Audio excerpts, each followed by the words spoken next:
बच्चों नमस्कार, स्वागत है आपके अपनी YouTube चैनल एग्रोटेक स्टडी में। और मैं हूं अरविंद यादव। फिर मैं हाजिर हूं आपकी 12th एग्रीकल्चर की क्लास लेकर। Subject element of science PCMB। Chapter का नाम है सांख्यिकी फर्स्ट। नए ब्लूप्रिंट के आधार पर बच्चों यह चैप्टर आपका 5 नंबर का पूछा जा रहा है, जिसमें से एक प्रश्न आपका 5 नंबर का पूछा जाएगा बच्चों। तो बच्चों मैं इस वीडियो में आपको सिर्फ ओनली 3 प्रश्न बताऊंगा बच्चों, और 3 में से एक प्रश्न आपको बच्चों आपके एग्जाम में 101% आपको मिल जाएगा। बस वीडियो को आप अंत तक देखिए, जिससे आपको पता चल सके कि प्रश्न एक्चुअल में कौन कौन से तीनों हैं। ठीक है बच्चों। और यह चैप्टर एक ऐसा चैप्टर है कि अगर आपने इस चैप्टर को समझ लिया अच्छी प्रकार से, तो समझ लीजिए आपके 5 नंबर पक्के हुए। इस चैप्टर को आपको अच्छी प्रकार से समझना है, ठीक है ना। चलिए बच्चों, आप अगर हमारे YouTube चैनल पर नए हैं तो चैनल को सब्सक्राइब जरूर करें। सब्सक्राइब करने के बाद बेल आइकन को दबाना ना भूलें, और अपने भाई बहन या मित्रों को जरूर शेयर करें, जिससे उनका भी भला हो सके और वीडियो उन तक पहुंच सके। ठीक है बच्चों, चलिए अब हम इस वीडियो की शुरुआत कर लेते हैं। बच्चों सांख्यिकी किसे कहते हैं, इसका महत्व लिखिए। सांख्यिकी क्या होता है, इसका महत्व। अच्छा क्वेश्चन है, बड़ा क्वेश्चन है, अच्छी प्रकार से समझना है। 5 नंबर में पूछा जाएगा बच्चों। तो A.L. बावले के अनुसार सांख्यिकी समुचित रूप से गणना एवं माध्यों का विज्ञान है। अगर A.O. बावले के अनुसार पूछा जाए तो आप लिख सकते हो सांख्यिकी समुचित रूप से गणना एवं माध्यों का विज्ञान, वही आपका सांख्यिकी है, ठीक है ना। लॉबेट के अनुसार, देखिए दूसरे व्यक्ति लॉबेट ने भी इसकी परिभाषा दी है। किसी एक की परिभाषा आप एग्जाम में लिख सकते हो। दूसरी परिभाषा भी समझ लीजिए कि सांख्यिकी वह विज्ञान है जो किन्हीं घटनाओं की व्याख्या, उसका विवरण और तुलना के लिए आंकड़ों का संकलन, वर्गीकरण तथा सारणीयन का कार्य करता है। सांख्यिकी कहलाता है। बच्चों सांख्यिकी क्या है? सांख्यिकी एक ऐसा विज्ञान है जिसमें जैसे मान के चलिए कोई घटना है, कोई भी घटना ले लीजिए, तो उसकी पूरी तरीके से व्याख्या करना, उसका विवरण करना और आंकड़ों, पहले के जो आंकड़े उनसे तुलना करना, ठीक है ना। तो तुलना के लिए आंकड़ों का संकलन, फिर उनका वर्गों में बांटना, सारणीयन करना, ये सब क्या है, इस सांख्यिकी के अंतर्गत किए जाने वाली सभी क्रिया हैं, वही आपकी सांख्यिकी कहलाती है। उम्मीद करता हूँ थोड़ा बहुत समझ में आ रहा होगा। थोड़ा दिक्कत आता है इस चैप्टर में समझने में, बस आप समझ लीजिए, दिमाग से समझिए। ऐसे एक बार और समझाने की कोशिश करता हूँ कि मान के चलिए कोई सांख्यिकी क्या है, अगर पूछा जाए लॉबेट के अनुसार आप बता सकते हो कि सांख्यिकी भय विज्ञान है या सांख्यिकी गणित की भय शाखा है, जिसके अंतर्गत हम क्या करते हैं, सांख्यिकी के विभिन्न आपके घटनाओं की व्याख्या, उनका विवरण, तुलना, इन सब चीज़ों का अध्ययन करते हैं, सांख्यिकी कहलाता है। आप ऐसे भी इसको लिख सकते हो, कोई दिक्कत वाली बात नहीं। चलिए बढ़ते हैं आगे इसके महत्व की ओर। वेरी इंपॉर्टेंट है महत्व बच्चों, अच्छी प्रकार से आपको समझना है। तो बच्चों सबसे पहले है शिक्षा एवं मनोविज्ञान के क्षेत्र में। सांख्यिकी का पहला महत्व क्या है? शिक्षा एवं मनोविज्ञान क्षेत्र में आप जानते हैं कि जो आंकड़ों की सहायता से छात्रों की शैक्षणिक योग्यता, उनकी क्षमता, उनकी समस्याओं तथा रुचि आदि का मूल्यांकन किया जाता है। बिल्कुल बच्चों, सांख्यिकी में क्या होता है कि आंकड़े लिए, आंकड़े कैसे प्रकार से लेते हैं बच्चों? आंकड़ों इस प्रकार से लेते हैं कि मान के चलिए कोई क्लास है, तो क्लास में बच्चों की शैक्षणिक योग्यता की पता चला, कौन कितना इंटेलिजेंट है, कौन कितना जानता है। मान के चलो कोई 50% जानता है, कोई 10% जानता है, तो अलग अलग वर्गों में उनको बांट लिया। उनकी क्षमता, कितनी कैपेसिटी है, कितना पढ़ पाते हैं, कितना नहीं। उनकी समस्या, कौन सी समस्या है कि वहाँ पे वो समझ नहीं पा रहे हैं चीज़ों को, उनका इंटरेस्ट, तो उन सब चीज़ों का अध्ययन हम किस में करते हैं? सांख्यिकी के अंतर्गत करते हैं, और उनका सबका मूल्यांकन कर सकते हैं सांख्यिकी के द्वारा। दूसरा है बच्चों चिकित्सा विज्ञान के क्षेत्र में, मतलब ये आपकी नई नई औषधियों के प्रभाव का अध्ययन आंकड़े एकत्रित करके किया जाता है। देश के किसी भी कोने में आंकड़ों से रोग फैलने का अध्ययन किया जा सकता है। मान के चलिए अभी कोरोना ही है, आपका कोरोना चल रहा है, जैसे हम किसी भी जगह पर पता कर सकते हैं। जैसे मान के चलिए आप किसी डिस्ट्रिक्ट में रहते हैं, जैसे इंदौर की बात करें हम, तो इंदौर में कहाँ पर कितने कोरोना मरीज निकल रहे हैं पर डे के, कहाँ पर कितने क्वारंटीन हैं, कितने लोग मृत्यु हो चुकी है, कितने लोग, कहने का मतलब सभी का अध्ययन आंकड़ों के द्वारा कर सकते हैं इस सांख्यिकी के अंतर्गत। तो चिकित्सा विज्ञान के क्षेत्र में बहुत अधिक महत्व है सांख्यिकी का।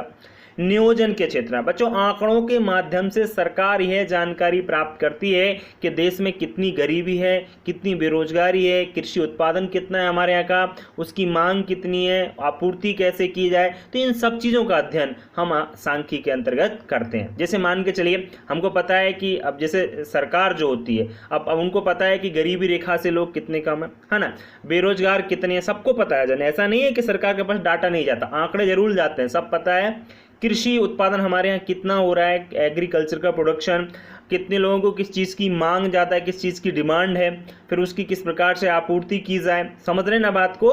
तो नियोजन के क्षेत्र में भी सांख्यिकी का बहुत अधिक महत्व है। ठीक है बच्चों, चलिए बढ़ते हैं आगे। उसका महत्व और बकाया है, अभी याद है।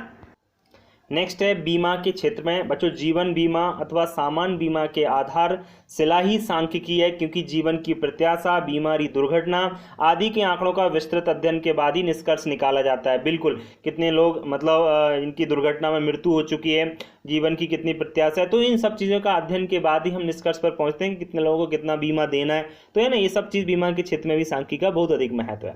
पांचवा अंतरिक्ष शास्त्र के क्षेत्र में बच्चों, इसमें विभिन्न स्थानीय के टेम्परेचर, वर्षा की मात्रा, मौसम की भविष्यवाणी, चक्रवात की सूचना आदि का अध्ययन भी आपका सांख्यिकी के अंतर्गत किया जाता है कि कहाँ पर कितना टेम्परेचर रहा, कहाँ पर कितनी बारिश हुई, कहाँ पर सूखा पड़ा, कहाँ पर आपके मौसम का मतलब जो है जैसे कहाँ पर बारिश होना है, कहाँ जिस सब भविष्यवाणी जैसे चक्रवात जनरली कहाँ पर आ रहे हैं। तो इन सब की सूचना भी हम किसमें, आपकी सांख्यिकी के अंतर्गत इन सब चीज़ों का अध्ययन किया। देखो उद्योग के व्यापार क्षेत्र में भी है, अर्थशास्त्र के क्षेत्र में भी, सभी में आपका सांख्यिकी का बहुत अधिक महत्व है बच्चों, याद रखना। उम्मीद करता हूँ, इसलिए मैंने आपको 5, 6, 7 पॉइंट पढ़ा दिए, 6, 7 पॉइंट। तो आपको 5 लिखना है, 5 नंबर का आपका प्रश्न पूछा जाएगा। बड़ा अच्छा क्वेश्चन है, कई बार पूछा जा चुका है, इसलिए आप अच्छी प्रकार से इसको याद रखेंगे, वेरी इंपॉर्टेंट है। चलिए बढ़ते हैं आगे आपके नेक्स्ट क्वेश्चन की ओर। नेक्स्ट है आपका आंकड़े संग्रह करने की विधियों को समझाइए। बिल्कुल बच्चों, इस प्रश्न को भी कई बार एग्जाम में पूछा चुका है, दैट इज वेरी इंपॉर्टेंट प्रश्न ये है बच्चों। इसके बाद एक प्रश्न और आएगा, यानी टोटल 3 प्रश्न इस वीडियो में हमने रखे हैं, और 3 में से एक प्रश्न आपको जरूर आपके एग्जाम में मिल जाएगा। चलिए, प्रत्यक्ष व्यक्तिगत अन्वेषण विधि। बच्चों प्रत्यक्ष का मतलब खुद जा करके, इसके अंतर्गत अन्वेषक, अन्वेषक का मतलब होता है कोई शोध करता है, कोई रिसर्च करता है, समझ सकते हो आप लोग। कोई अन्वेषक स्वयं संबंधित व्यक्तियों के संपर्क में आता है जिनके विषय में सूचनाएं प्राप्त करना होती हैं, उसे प्रत्यक्ष व्यक्तिगत अन्वेषण विधि कहते हैं। मतलब मान के चलिए मैं कोई अन्वेषक हूं, है ना, समझना बात को, और मुझे किसी के बारे में जानकारी प्राप्त करनी है, तो मैं खुद जाकर उस व्यक्ति से मिलूंगा और उसके बारे में पूरी तरह से जानकारी प्राप्त करूंगा। जो भी मुझे उस विषय में सूचना, किस विषय से मुझे मिलना है, मेरा सब्जेक्ट क्या है, क्यों मिल रहा हूं मैं उससे, तो पूरी सूचनाएं प्राप्त करना है, तो उसे बोलते हैं प्रत्यक्ष व्यक्तिगत अन्वेषण विधि। ठीक है ना। अच्छा, इस विधि के गुण क्या है वो सुन लीजिए आप लोग। पहला गुण है प्रत्यक्ष व्यक्तिगत अन्वेषण विधि का गुण पहला यह है कि इस विधि के द्वारा प्राप्त आंकड़े शुद्ध और विश्वसनीय होते हैं। मतलब मान के चलिए मैं सीधे मिला उस व्यक्ति से, मुझे आंकड़े लेने हैं, तो वो आंकड़े बिल्कुल शुद्ध होंगे क्योंकि मैं खुद मिला हूं जा करके, और विश्वसनीय होंगे, बिल्कुल मुझे विश्वास होगा कि हाँ ये उसने जो जानकारी दी है वो सही है। ठीक है ना, क्योंकि मैं खुद मिला हूं, किसी दूसरे से नहीं लिए मैंने। ठीक है ना। और दूसरा है कि इस विधि द्वारा मुख्य आंकड़ों का संकलन होता है। बिल्कुल जो हमको आंकड़ों की जरूरत पड़ती है वो मुख्य आंकड़े हमको वहां से मिल जाते हैं। तीसरा है बच्चों, इस विधि द्वारा सत्य तथा विस्तृत जानकारी प्राप्त करना संभव होता है। बिल्कुल जो आपकी प्रत्यक्ष व्यक्तिगत अन्वेषण विधि है बच्चों, इसके द्वारा सत्य, एक तो हमको सही आंकड़े मिलेंगे, है ना, दूसरी विस्तृत जानकारी, हम पूरी जानकारी ले सकते हैं, एक एक पॉइंट टू पॉइंट बात कर सकते हैं, पॉइंट टू पॉइंट हम उसकी पूरी जानकारी लेकर के प्राप्त करना ही पूरा संभव होता है। बच्चों समझ रहे हो ना बात को। मान के चलिए मैं एक पटवारी हूँ सपोज दैट, और मैं आपके गाँव में जाता हूँ और मैं आपसे मिलता हूँ, है ना, सीधे जा करके मुझे आपसे जानकारी क्या लेना है कि मान के चलिए ओलों से आपके खेत में कोई नुकसान हो गया है सपोज दैट, तो मुझे आपसे जानकारी, तो आप पूरी जानकारी दोगे कि नहीं दोगे? बिल्कुल सत्य जानकारी दोगे, है कि नहीं। चलिए अब इसके दोष भी होते हैं कुछ, वो दोष देख लीजिए आप लोग। पहला दोष तो ये है कि यह विधि सीमित क्षेत्र के लिए उपयोगी। बिल्कुल सीमित का मतलब कम क्षेत्र में हम इस विधि का उपयोग कर सकते हैं, क्योंकि मान के चलिए मैं एक व्यक्ति अन्वेषक करता हूं जैसे, तो कहाँ बहुत सारे लोगों को मुझे आंकड़ा है, तो कैसे ले सकता हूं मैं? नहीं ले सकता ना, तो सीमित क्षेत्र में ही यहाँ पर हम लोग इसका उपयोगी है। तो पहला दोष तो ये है कि सीमित क्षेत्र के लिए भैया। दूसरा दोष ये है कि इस विधि में समय बंधन अधिक लगता है। बिल्कुल, एक तो इसमें टाइम ज़्यादा लगता है, हर व्यक्ति से मिलो, उसका डाटा लो, उससे पूरी जानकारी लो, जाने आने का खर्चा करो, कहने का मतलब है समय और धन भी इसमें अधिक लगता है। ठीक है बच्चों। तीसरा उसका दोष है कि इस विधि में अन्वेषक के व्यक्तिगत पक्षपात की संभावना रहती है। मतलब क्या है इसका? व्यक्तिगत पक्षपात का मतलब है कि मैं आपसे मिला, सपोज दैट आपके बारे में जानकारी लेनी है मेरे को, है ना, तो पक्षपात ये रहेगा कि मैंने मान के चलिए आपके खेत में ओलों से नुकसान हुआ 10% और मैंने अपनी किताब में क्या लिख लिया, अपनी डायरी में 100%, तो पक्षपात हुआ कि नहीं हुआ? और किसी व्यक्ति का मान के चलो 100% हुआ है, उसका मैंने लिख दिया 50%, तो पक्षपात हुआ कि नहीं? क्योंकि आपने मुझे क्या 5,000 रुपये दे दी कि ऐसा है सर, मेरे में ज़्यादा लिख लीजिए क्योंकि मुझे ज़्यादा मुआवजा मिल जाएगा सरकार। समझ रहे हैं ना बात को मैं क्या कहना चाह रहा हूँ? तो इसमें क्या होता है, पक्षपात की भी संभावना बनी रहती है। दूसरा विधि जो है बच्चों, ये तो हो गई आपकी प्रत्यक्ष अन्वेषण विधि। अब ये दूसरी आपकी विधि है परोक्ष अन्वेषण विधि, या इसको ये भी कह सकते हैं अप्रत्यक्ष अन्वेषण विधि। समझ रहे हो ना? तो ये विधि क्या होती है समझिए। क्षेत्र विस्तृत होने के कारण, मतलब क्षेत्र अगर बड़ा होने के कारण क्या होता है कि अन्वेषक के लिए है संभव नहीं होता, मतलब कोई व्यक्ति के लिए संभव नहीं होता, किसी रिसर्चकर्ता के लिए, कि वह प्रत्यक्ष रूप से सूचना देने वालों के संपर्क में आकर आंकड़े एकत्रित कर सके। मतलब वो हर व्यक्ति से नहीं मिल सकता है, क्योंकि इतना बड़ा क्षेत्र है, हर व्यक्ति से मिलेगा कितना समय लगेगा? बहुत समय लगेगा ना। इसलिए ऐसी दशा में अन्वेषक परोक्ष रूप से सूचना एकत्रित करता है। परोक्ष का मतलब है, जैसे मान के चलिए आपके गांव में कोई नुकसान हुआ है, ओलों की बात कर रहे हैं हम तो, है ना, तो आपका खेत का भी नुकसान हुआ है, आपके पड़ोसी का, आपके मतलब आपका गांव बहुत बड़ा है, तो हर व्यक्ति से मिलने में तो बहुत समय लगेगा। तो मैं क्या करूंगा कि मैं आपके गांव जाऊंगा और आपका यूं जनरल पूरा देख करके कहीं एक दो जगह देख लिया और मैंने वहां से डाटा लिया, अरे यहाँ तो 50% हुआ है, 60% ऐसे लेकर के आ गया, मतलब एवरेज मैंने अंदाजा लगा लिया। तो इसको परोक्ष विधि कह सकते हैं। मैं किसी दूसरे व्यक्ति से पूछ सकता हूँ, या ऐसे भी हो सकता है कि मान के चलिए आपके गांव का कोई मुखिया है, तो मैंने उससे जाकर डायरेक्ट ऐसे पूछ लिया कि बताइए उसका कितना नुकसान हुआ है, उसका कितना, वो लिख लिया। वो मतलब इसको कहते हैं अप्रत्यक्ष, मतलब सीधे सीधे व्यक्ति से नहीं मिलना है इसमें, ठीक है ना। अप्रत्यक्ष रूप से आपकी विधि है, वहां से आपको डाटा एकत्रित करना है, ठीक है ना। तो इसके गुण कौन से हैं तो वो भी देख लीजिए। पहला गुण है कि इसमें धन श्रम कम लगता है, बिल्कुल पैसा की बचत होगी और मेहनत भी कम लगेगी, क्योंकि मुझे एक व्यक्ति से मिलना है, बस एक व्यक्ति से मिलकर ही पूरा गांव का डाटा लेकर के काम खत्म कर दूंगा, है ना। तो इसलिए ये पहली बात। दूसरा है कि अन्वेषक को अधिक कठिनाई नहीं होती, अधिक कठिनाई क्योंकि सब जगह जाना पड़ता नहीं है, मेहनत लगती नहीं है, तो कठिनाई का आएगी। तो इसके दो ये आपके गुण होते हैं। अब इसके कुछ दोष भी हैं, वो भी हम लोग देख लेंगे आगे। दोष इसके हैं कि अन्वेषक प्रत्यक्ष रूप से सूचनाएं देने वालों के संपर्क में नहीं आता, इसलिए परिणामों की शुद्धता की उच्च मात्रा नहीं होती। होता क्या है कि मान के चलो हमें किसी दूसरे के बारे में जानकारी लेनी है और हमने किसी मुखिया से ली है, तो कोई जरूरी थोड़ी ना है कि वो हमको सही जानकारी दे दे, है ना। जब शुद्ध जानकारी दे, शुद्ध नहीं मिलती है, शुद्ध मिल जाती है, उसका हुआ है 10% नुकसान और वो जो मुखिया है वो 5% ही बता रहा है उसका, या 50% बता रहा है, समझ रहे हो। तो जो परिणाम हमको मिलते हैं वो शुद्धता नहीं होती है। और दूसरा दोष इसका ये है कि जिन व्यक्तियों के द्वारा सूचनाएं प्राप्त की जाती हैं उनकी गलत जानकारी देने पर परिणाम अशुद्ध हो जाते हैं। वही बात मैं कह रहा हूं कि मान के चलो हमें, जिससे हमने सूचना ली है दूसरे के बारे में कि हमें उसके बारे में बताइए उसका कितना नुकसान हुआ है उसके खेत में, तो वो गलत दे देगा जानकारी। गलत दे देगा तो मतलब पूरा जो अशुद्ध हो गया मामला, और सूचना बिल्कुल गलत मिली, आंकड़े बिल्कुल गलत मिले, जानकारी परिणाम जितने भी आएंगे उसका अशुद्ध मिले। उसको मुआवजा मिलना था 1 लाख रुपया, मिल रहा है 50,000, गलत है ना। ये चीज आपकी अप्रत्यक्ष या परोक्ष अन्वेषण विधि के आपके दोष होते। उम्मीद करता हूं दोनों विधियां अच्छी प्रकार से समझ में आई होंगी।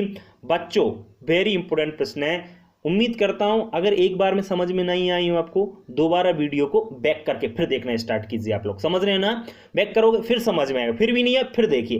कहने का मतलब आपको समझ में आना चाहिए। अगर आपने समझ लिया तो समझ लो आपके 5 नंबर पक्के हो गए, ठीक है बच्चों। चलिए अब बढ़ते हैं आगे नेक्स्ट प्रश्न की ओर, लास्ट प्रश्न की ओर। नेक्स्ट है आंकड़ों का वर्गीकरण क्या है, इसका महत्व लिखिए। बच्चों आंकड़ों का वर्गीकरण, जो हम आंकड़े एकत्रित अभी कर रहे थे ना, अभी कह रहा था गांव विधियों से, ये विधि है वो विधि, आंकड़े एकत्रित कर लिए, अब उनको वर्गीकरण करते हैं। वर्गीकरण का मतलब उन्हें बांटते हैं वर्गों में, कई वर्गों में। तो होता क्या है और उसका महत्व क्या है वो हम लोग जान लेते हैं। वेरी इंपोर्टेंट क्वेश्चन है।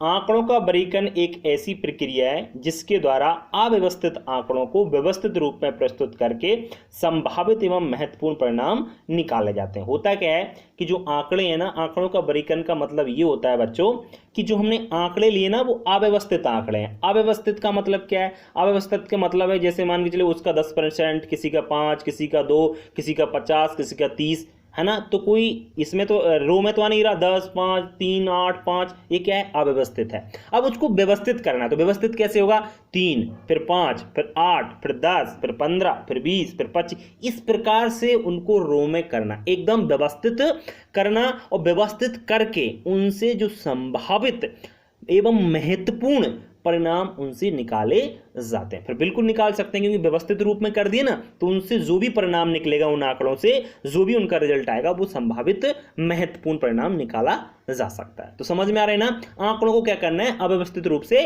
व्यवस्थित रूप में करना है, और उनसे संभावित एवं महत्वपूर्ण जो भी परिणाम है वो निकालना है। उसी हम कहते हैं आंकड़ों का वर्गीकरण। वर्गों में हमने उसको बांट दिया है। ठीक है बच्चों, चलिए अब इसका लाभ या महत्व जान लेते हैं। वेरी इंपॉर्टेंट है बच्चों, याद रखना।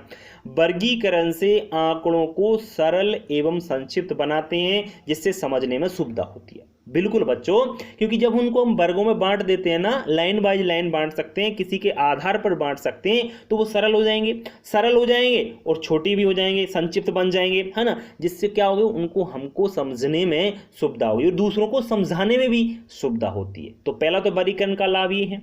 दूसरा है बच्चों के वर्गीकरण द्वारा आंकड़ों की तुलना करने में सहायता मिलती है।